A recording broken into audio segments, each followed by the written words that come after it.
I've noticed that whenever there's a book that gets on camera, that there's a purpose. Top shelf, behind ton of the screw. I think that this show has a very special relationship with literature. And I love the way they've put in these obscure references. I tend to want to go and read the books.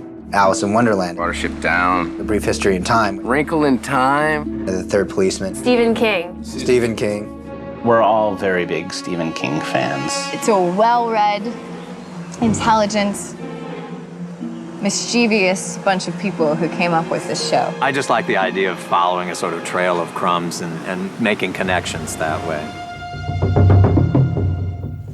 Something I want you to see. That little place you always wanted, George? Sorry? What, don't you read?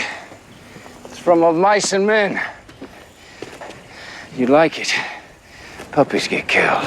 We sort of view each season of the show like a book, like the books in the Harry Potter series. There's an ongoing story, but each book has its own specific story. It's a show that really rewards continued viewing. It's really a show that, like a really good novel, builds up and up and up and up, and the rewards are exponential. That might like something to read. Dostoevsky. You don't have any Stephen King? Stephen King's book, The Stand, is a huge influence on Lost. It's also a long and sprawling tale. Basically, everybody in the world pretty much has died from this mysterious virus except for a few people, and those few people are sort of merging and gathering and getting to know each other. That really was a great model for Lost. We have castaways stranded on a mysterious deserted island, but really the stories are about the characters and about who they are as people. Season 3 starts with a book club, and the book club is reading Carrie by Stephen King. It's not even literature. It's popcorn. And why isn't it literature, Adam? I'm dying to know. There's no metaphor. It's by the numbers, religious hokum pokum. No metaphor. It's science fiction. Carrie is actually, at least in our opinion, like a really great piece of writing. It starts with a woman who's incredibly alienated in high school, which is something that we can all identify with. This is my favorite book, so I am absolutely thrilled that you can't stand it. There are definitely some parallels between Carrie and Juliet. The idea that Juliet can be both vulnerable and identifiable, but at the same time have the ability in her heart to commit an act of great atrocity is really interesting to us. The Third Policeman is a book that I hadn't even read prior to the beginning of season 2, and it was a book that Craig Wright, who wrote Orientation, was a big fan of. Sort of the themes in the book in terms of redemption, and of course the ultimate big twist at the end of The Third Policeman is that the main character has been dead all along, sort of tapped into kind of the zeitgeisty purgatory feel of the show. A guy goes nuts if he ain't got nobody. It don't make no difference who the guy is, as long as he's with you. I tell you, a guy gets too lonely and he gets sick.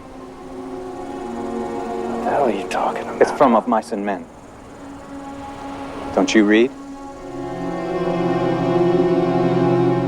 I think there is a great sort of model in genre storytelling that kind of goes all the way back again to Dickens with The Christmas Carol. That idea of being able to see your life, knowing everything you know. We figured that we had a real great opportunity to do that just this once with Desmond and explaining how did he acquire this power to see the future. There's a very Dickensian quality to Lost in general in terms of the way that we use coincidence as a storytelling technique, but also the way that Dickens wrote his stories, which was in a heavily serialized fashion. Great Expectations sort of doled out and was published in newspapers and in little mini books. You'd read it a chapter at a time, and he would get audience and fan feedback. It was a very primitive sort of internet. I've read everything Mr. Charles Dickens has ever written. Every wonderful word. Every book. Except this one. I'm saving it. So it'll be the last thing I ever read before I die. Nice idea, as long as you know when you're gonna die.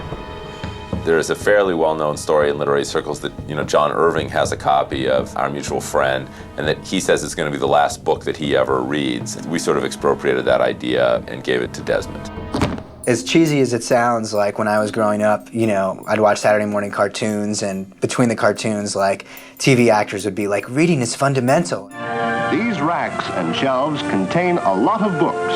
And they would hold up books and they'd be like, go out and buy this book. How do you feel about them? Are they your friends? Lost is sort of trying to do that again. You know, hey, check out this book that Sawyer's reading. Hell of a book. It's about bunnies.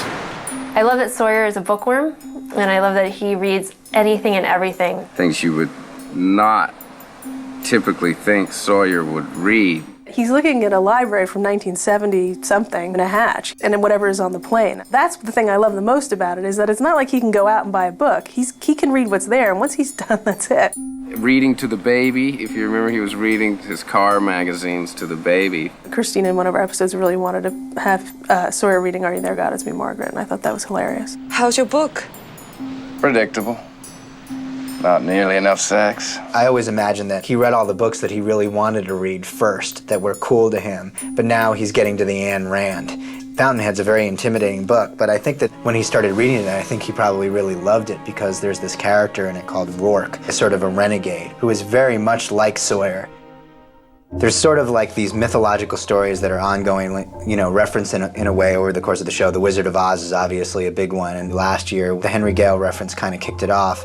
But then, of course, the imagery of the Wicked Witch of the East, who gets totaled by Dorothy's house in Kansas.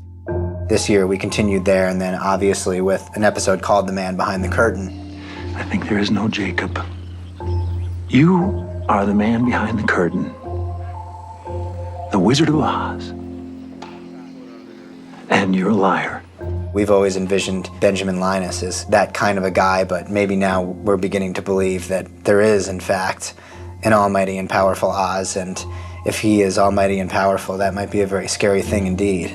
Sometimes people think that if you're doing genre television, that it can't also be substantive. And I think in Lost, we're trying to, really address kind of serious thematic concerns. I mean, this is a show where the title Lost is really more about how these characters are metaphorically lost in their lives than literally being lost on this mysterious island. I never realized that. Really? That's pretty cool, isn't it? Deep.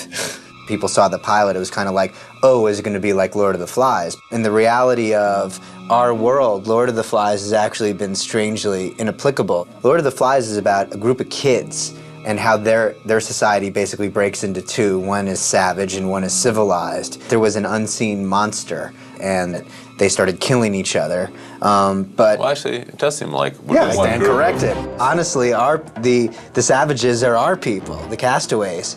You